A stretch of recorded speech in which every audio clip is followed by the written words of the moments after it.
Hey guys, the Section of Violence here. We have another one for you. UFC. What's the date again?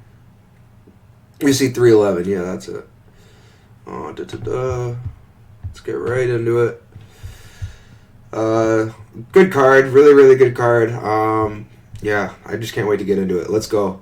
So Tagir Ulanbekov versus Clayton Carpenter. So yeah, we'll start with this. Clayton Carpenter, I'll start off by saying he is no bum. He is 8-0.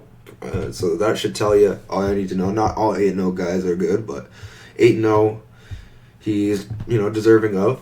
Absolutely dismantled Lucas Roja, who I hold as a, pretty good fighter on the feet especially, and he just dismantled him. He beat Juan Camilo Ronderos, who is, a good fighter in his own right. He dismantled him. Edgar Shirez, he beat him. These are good wins. And honestly, he hit Rodney Kaloa, head kick, KO. Like, this guy has shown different facets of his game. I gotta go with Clayton Carpenter. This guy is absolutely, he's a savage. He trains at a good gym. He checks off all the boxes. He's a young upstart. I'm gonna go with Tagir. I didn't mean to say I'm going with Clayton. I'm going with Tagir. Tagir is 15-2. But I'm just trying to put this in perspective that if Clayton wins, I am not going to be surprised. Because durdough Tagir is, staying busy with grappling tournaments, he lost to Jussier Formiga. Cody Durden, he beat. Nate Maness, he beat. Alan Nascimento, good win. Bruno Silva, pretty good win. He has some good wins, I'd say. Barton Asartarian, it's a pretty good win. Asu Almabayev, he finished him. Shaju Hack, he beat him. He has really good wins, Tagir. That's the thing. Look at all these good wins he has compared to Clayton Carpenter. Who the hell is Carpenter face?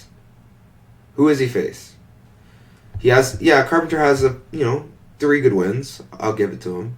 But at the level of compared to you're comparing Edgar Shirez to Alan Nascimento. You're comparing who else did Carpenter beat? He beat a few really good guys. Point I'm trying to say is I feel like Tagir is more experienced, but this is gonna be a close fight. They're both really good. I'm really excited for this fight. Clayton Carpenter. I feel like this fight's gonna start off pretty slow. I don't know. I'm really torn with this fight just because I think Tagir, like I said, has the better wins. But he's also just shown to be, I know he only has 2 losses, but he's shown to be he's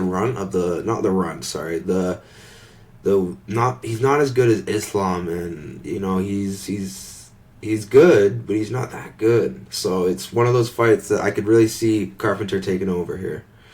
So I'm going to go Ulanbekov just off of logic, but I could easily see a Carpenter win here. So, we're going to move on, though. We have Ricky Turcios versus Bernardo Sopaj. So Turcios is a game fighter. He shows up to fight.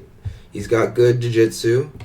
Sopaj is going to be down to scraps, so he's going to be in for a fight. Turcios has lost to Raul Rosas Jr. while shown to have taken his back in the first round. I feel like Turcios is a very, very skilled fighter. He's just, his process is a bit whack. I gotta go with Sopaj just because of the losses. He lost to Raul Rosas Jr. He's lost to Zahabi. He's shown that he can't beat that upper echelon guys. He has a split decision win over Heistad, which is a pretty good win, but Heistad's going to wrestle you. And unless Sopaj is going to wrestle Ricky, I don't think he is. I think he has the option to wrestle Ricky, but I don't think he will.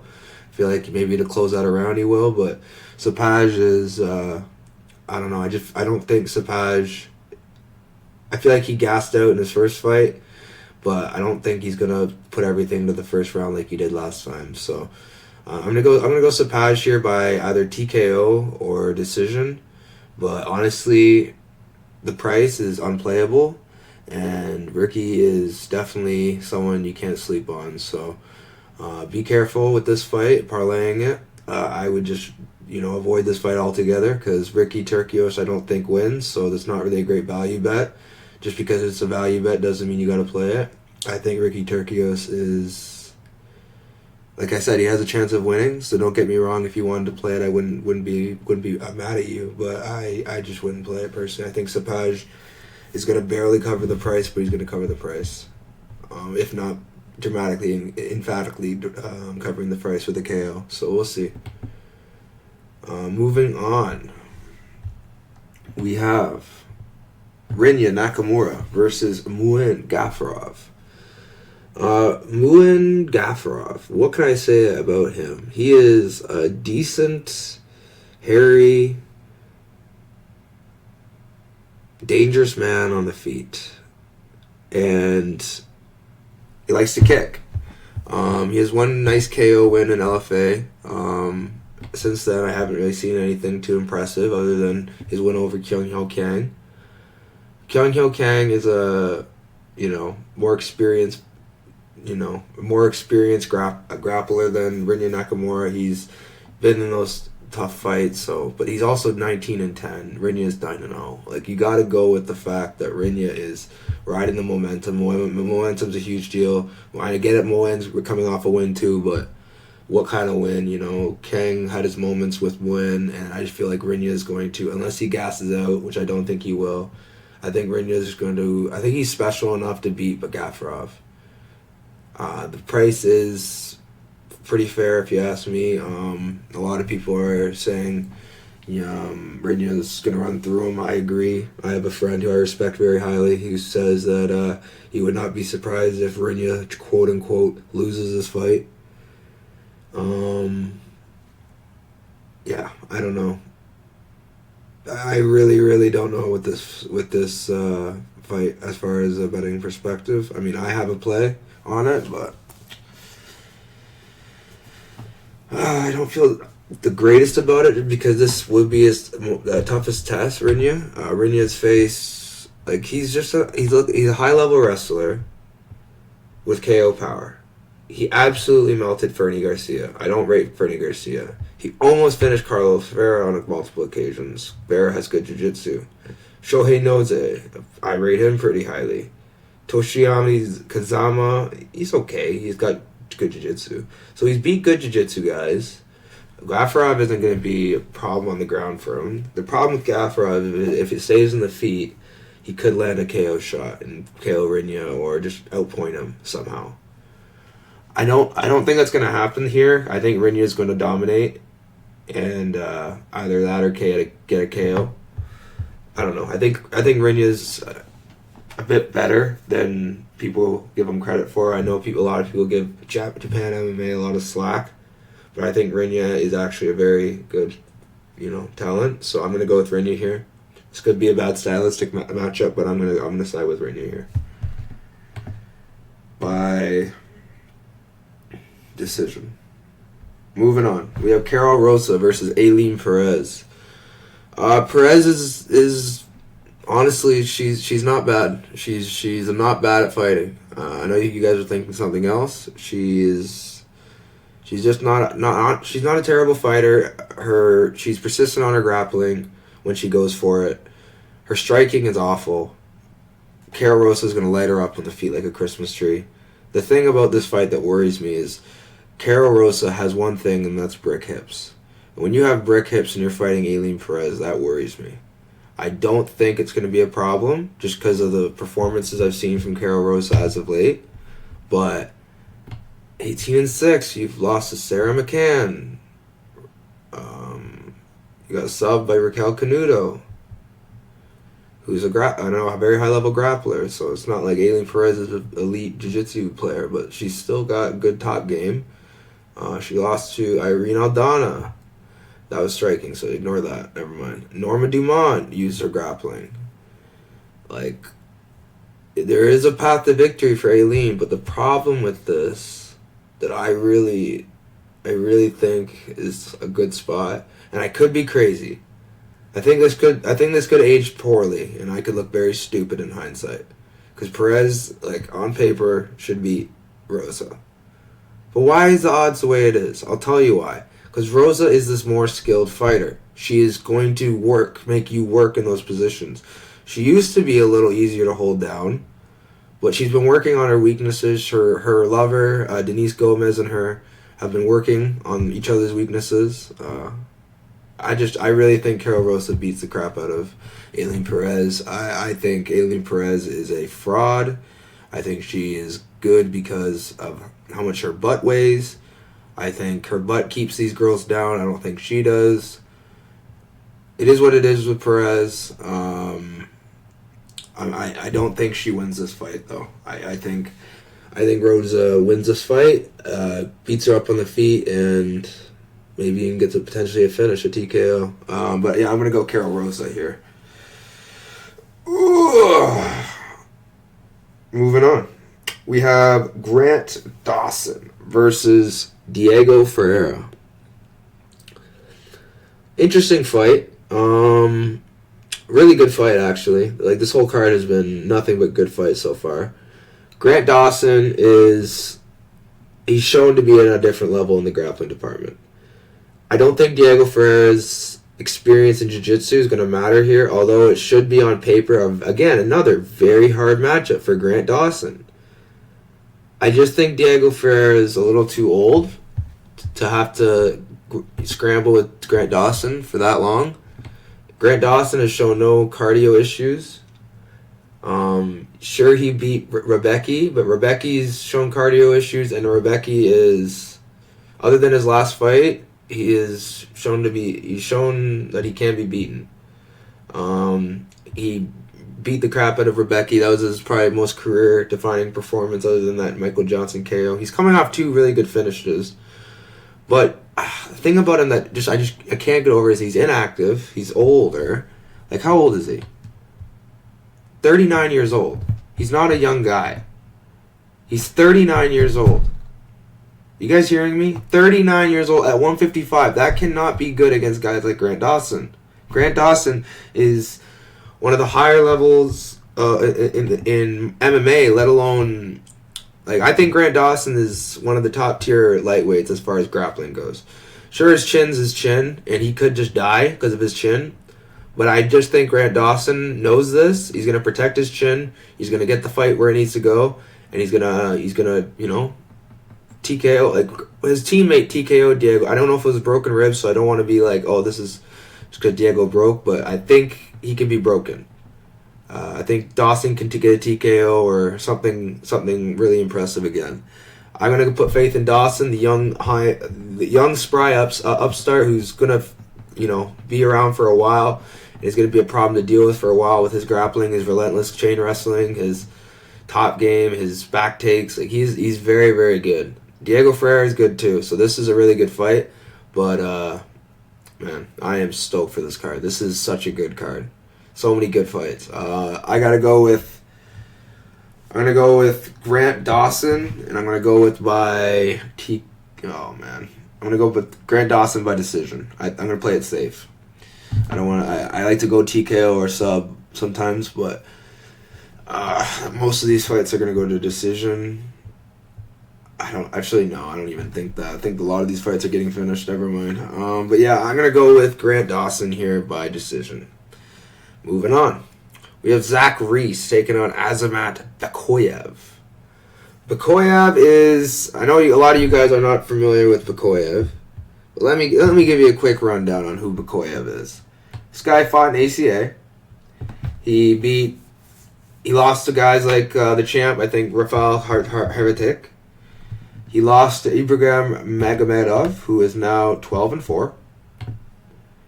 He has lost to Rasul Gasanov, who is the best, and by split decision.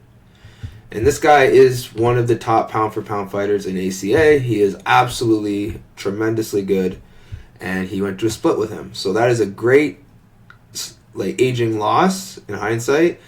Bekoev is an experienced LFA champion. He is just a dangerous. He's started falling in love with his hands. I don't know how many KOs has he had again. I should go back. One. Yeah, he's had one TKO against the old guy. Slam KO. He has a few, but the last KO was really nice. I get it was against a bum, but I don't know. I think he does crotch sniff a bit, which can be a worry. Because you're fighting a guy like Zach Reese who's going to make you, fight. I don't know how good Zach Reese's cardio is. We'll find out in this fight. This is a short notice fight for Bekoev, so I don't expect Bekoev to come out, having 3 rounds of great cardio. I think he should because he's done 5, so what's 3 rounds to him? I know you have to push a different type of pace, but still. I got to go with Bekoev, but it's not a fight I'm looking to bet on unless he comes out, opens as an underdog or something, because Zach Reese is not a bad fighter. He's just chinny, and he's been slam KO'd before. Like, I wouldn't be surprised if Bekoev slammed him. I doubt it will happen again, ever, because one person learns from their mistakes of getting slammed once. I doubt though. But anyways, yeah, I got to go with Bekoev here just because of, the experience, the wins. He got slammed by Cody Brundage. It's just not a good look when you're fighting guys like Azamat Bekoev. So I'm going to go with Azamat Bekoev here. Getting a win in his debut. Moving on. We have Jailton Almeida versus Sergei Spivak. Sergei Spivak, I had the privilege of watching him train at Extreme Couture. This guy is an absolute unit. He is not a small guy. He's a big guy. He trains side by side with Francis Ngannou. They go toe-to-toe with each other in the grappling department. This guy is an absolute beast. He is not the same Sergei Spivak, who quits. I could be wrong, but I think this is a tremendous spot for a live bet here. Because if Jailton shows any types of being tired, I feel like the polar bear will put it on him. He submitted Tybura off his back. I don't think he's submitting Jailton, so no worries there. He TKO'd Sakai, Greg Hardy. I'm not going to tie Tuivasa, he submitted. Verandera, he TKO'd. I feel like, other than on the feet, he hasn't lost a fight. And I don't think that's a bad look, if you ask me. He has lost to Tybura early in his career, but he avenged that. He hasn't fought Walt Harris, so no avenging there. He's only lost to strikers, really, in his career. Jailton Almeida is not a striker.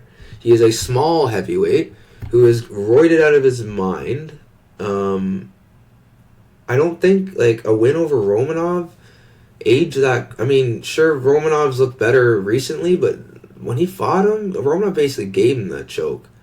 He did not want... I get it, Spivak, he's a better grappler than Romanov, so you should be able to beat Spivak, but I don't know.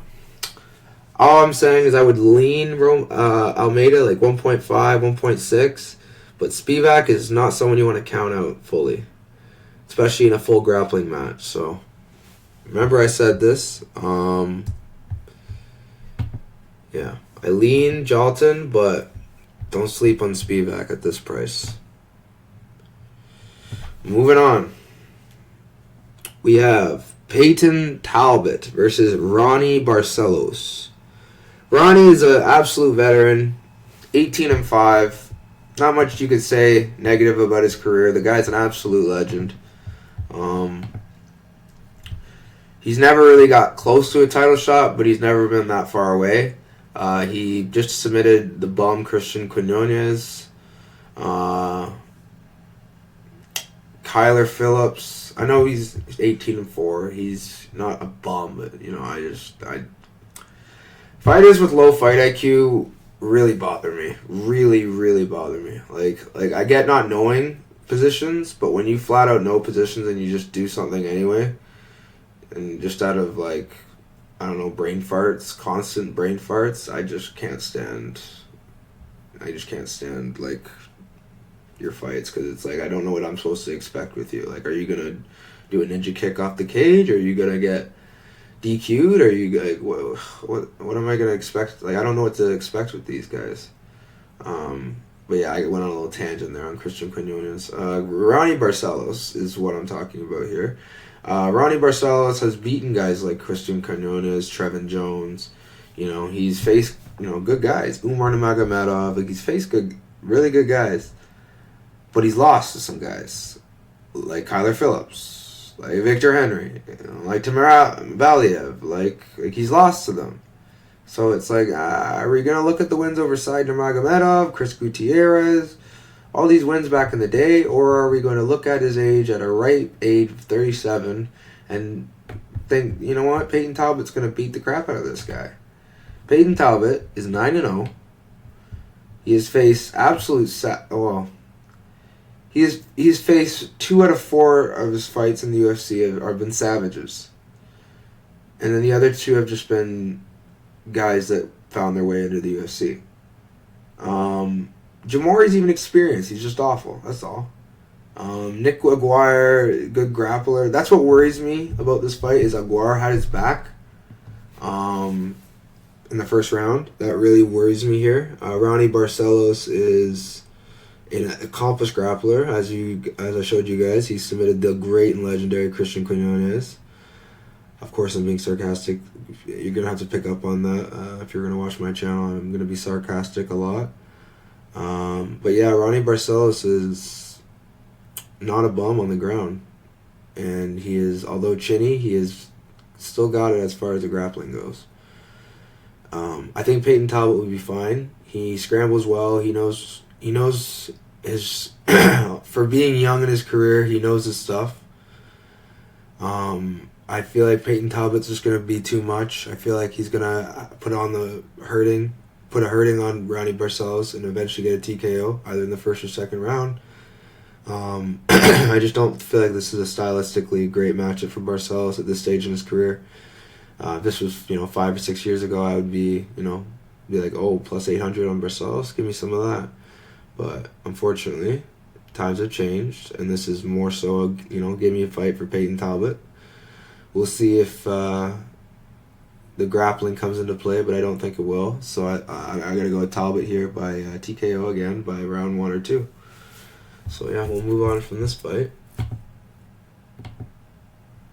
Moving on, we have Bogdan Guskov versus Billy Alicana. Everyone's thinking to themselves, oh my, who is this guy, Billy Alicana? Is he any good? No, he is not good. But Jaden, he's 7-0. Well, let's examine this 7-0.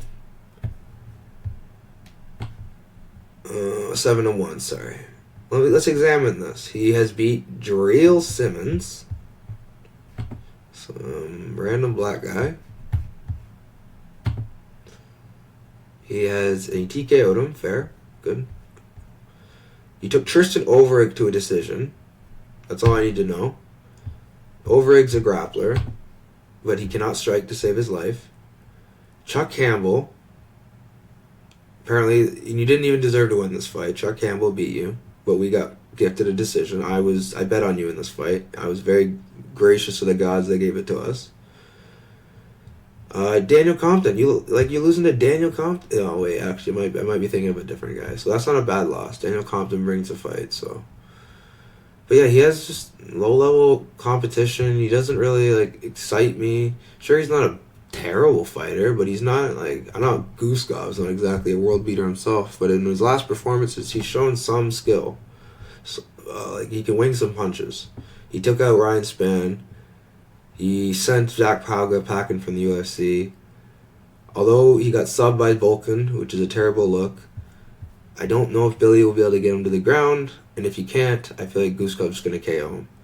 So I'm going to go with Bogdan Guskov here by TKO. Yeah, I just don't think... I think he's been in the UFC. He's comfortable. I feel like he's just going to make an example of this Billy Elcana guy. Everyone doesn't know him. Maybe Billy comes up and delivers a good performance and Everyone starts talking about Billy Elicana, but I just don't think that's going to happen. Billy Elicana is he underperforms at the highest level, and yeah, I just think Guskov is going to be too dangerous. So if Guskov doesn't get a KO, it might be a nice live spot for Billy, but we'll see. Moving on, we have Kevin Holland versus Reinier de Ridder. Reinier de Ridder he pulls guard, so that's one red flag. He's experienced. He's got great jits, but the problem with him is, like I said, he pulls guard. His wrestling is awful. I don't know if he has judo or what, but he is. Yeah, like I said, he's experienced. He fought Anatoly Malikin twice, got TKO'd twice. He took Tai Rutola to a decision, so he didn't get submitted. He hasn't been submitted, I don't believe, ever in his career. It would have been crazy if GM3 submitted him. He submitted GM3, the legendary GM3. Magomed Rosa, he finished this guy with really easily. I knew this guy was terrible though, so easy win. Kevin Holland, on the other hand, he is not a bum. I don't think Ridder's a bum either. He's shown he can somewhat strike, but I just think Kevin Holland, if he fights smart, can make this fight really easy on himself. Stick and jab, uses his long reach, his knees. Just, stay away from the clinch, I guess, with too much because, Reinier is going to play in the clinch, his little trips, and so Tagaris and all this. I don't even know what that means. I just like to say Japanese terms and jiu-jitsu and judo or whatever that meant. Kevin Holland, I feel like he wins the fight. It's a close fight. I have nothing to do with this fight betting-wise. Holland's fight IQ is abysmal, and Reinier de Ridder he's not exactly dumb. He knows what his intentions are. He doesn't stray from his path to victory. He strikes a bit, but I feel like if he can get to Kevin Holland to the ground, he can find a submission. So I'm gonna go with Kevin Holland, but like I said, this is a past fight for me. I could easily see de Ridder finding the submission here. Yeah, moving on. We have Beneil Dariush taking on Renato Money Moicano. Moicano is you can't not bet on Moicano, not bet on him. Sorry, you can't not pick Moicano. Moicano in this fight is a fight I don't want to bet on just because of the stylistic matchup. If Beneil is still in there and still in that, if the warrior of Beneil is still in there, he can make this a really hard night in the office for Moicano. If you guys don't remember, not too long ago, we had Drew Dober who took rounds off of Moicano, and we had Turner almost finished Moicano, and then his BSD is his best performance. Sure, Moicano, like I said, he can't afford to lose, so I definitely can't pick against Moicano, but I can't bet on this fight. I'd rather maybe play some Moicano KO and see how it plays out, because honestly, if Dariush is still in there at all, this is gonna be a good fight. Yeah. I think Dariush, like I said it, you're going in scrambles and you win scrambles with Gamrot. You're telling me you can't win scrambles with Moicano? I know Moicano's coming at you with jiu-jitsu takedowns more so than leg shots and all this other stuff, but I don't know. I just think Dariush is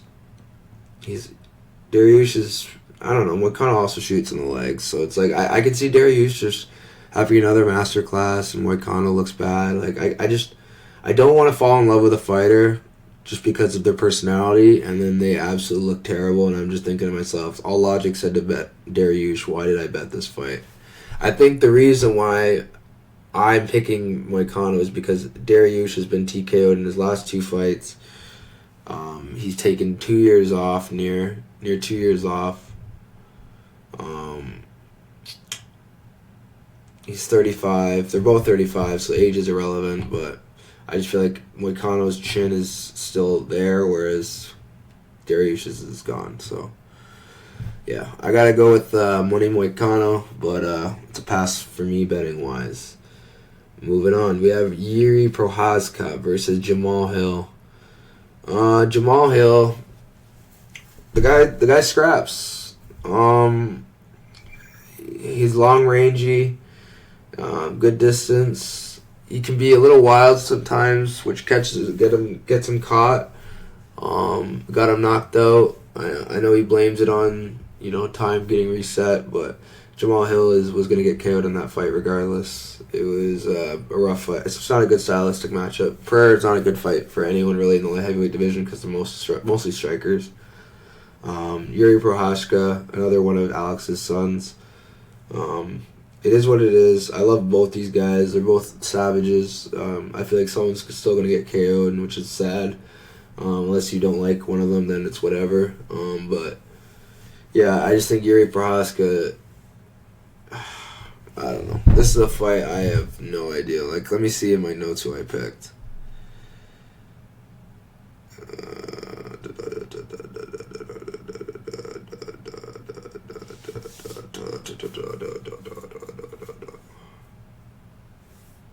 Sorry, I just lost my train of thought. Yeah, Prochazka. I'm gonna go with Prochazka. Prochazka doesn't really lose to anyone other than Alex, so I'm gonna go with Prochazka if he doesn't get slept in the process. Definitely a fight I have no interest in betting on, but it will be a banger of a fight to watch. And yeah, I think Prochazka's has a more extensive resume, faced better guys. Like, look, I actually want to see this. Let's see the Jamal Hill has faced other than Glover Teixeira. Okay, he beat Thiago Santos with no knees. He beat Johnny Walker, Chinny Johnny Walker, Jimmy Crute, the ghost Jimmy Crute, Oven St. Preux, Darkos Ozic. The guy's coming off an Achilles injury. He is still in his prime. He's dangerous, man. I gotta go with Jiri, but definitely could see a world where Jamal gets a KO. It's a 50-50 fight. But I think Jiri should be a little more of a slight favorite. Maybe like -125, We'll see. We'll see how this fight closes, but yeah. Moving on. We have Merab Dvalishvilli defending his belt against Umar Nurmagomedov. Now I will be going with Umar Nurmagomedov. I know a lot of you guys are on Merab. Oh, he's just unbeatable. His pace, his blah blah blah blah blah. Guys, you're fighting a guy from Dagestan. Not even just that. You're fighting a guy who's trained under Abdulmanap directly, not just one of these cat litter box daggies that train under Habib that aren't even really that great, that just have, a bunch of padded wins. Like, I don't think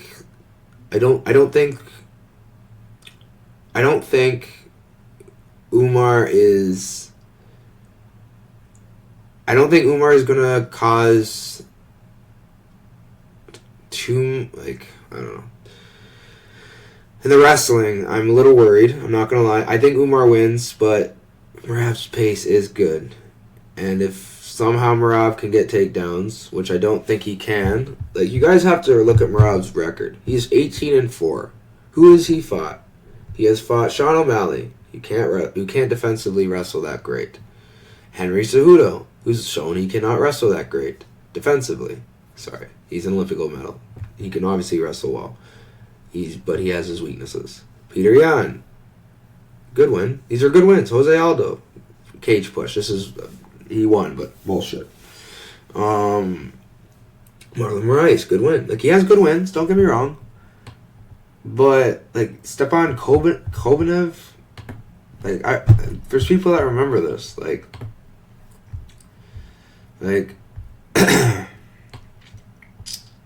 Ricky Simone choked him out.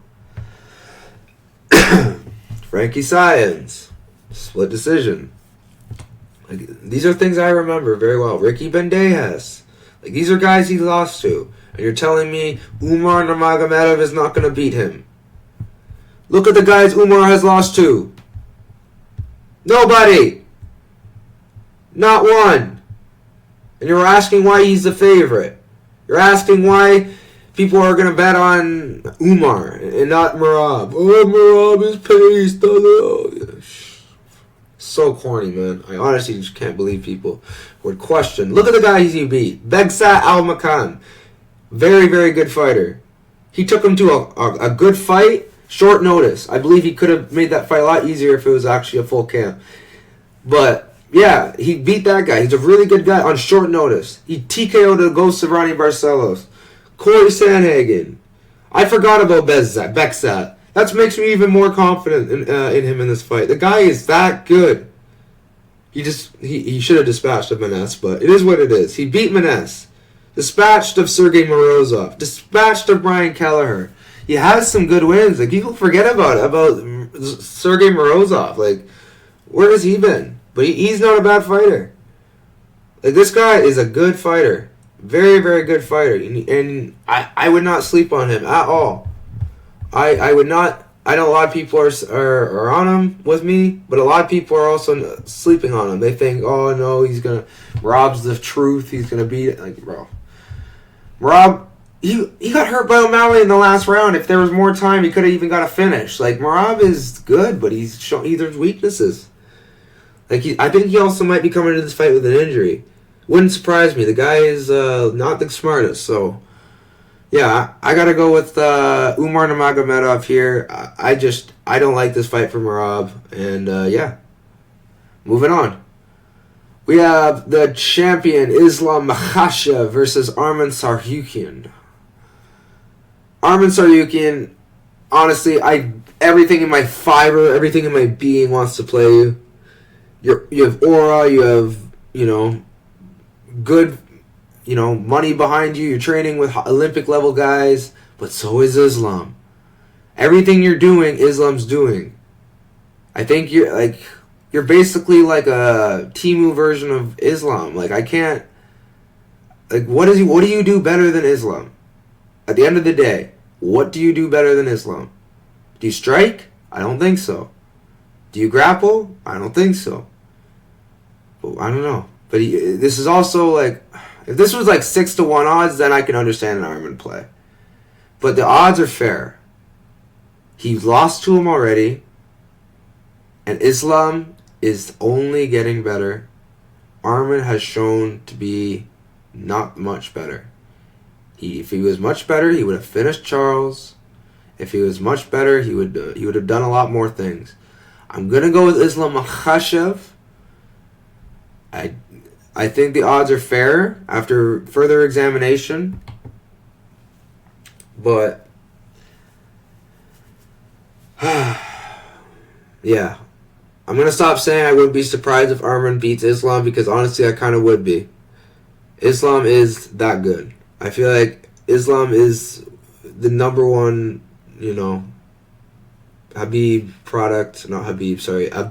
product. I think he is on a different level. He has that one fluke loss. He got KO'd. But ever since then, he has been on a tear. And, yeah. Look at the guys he's beaten.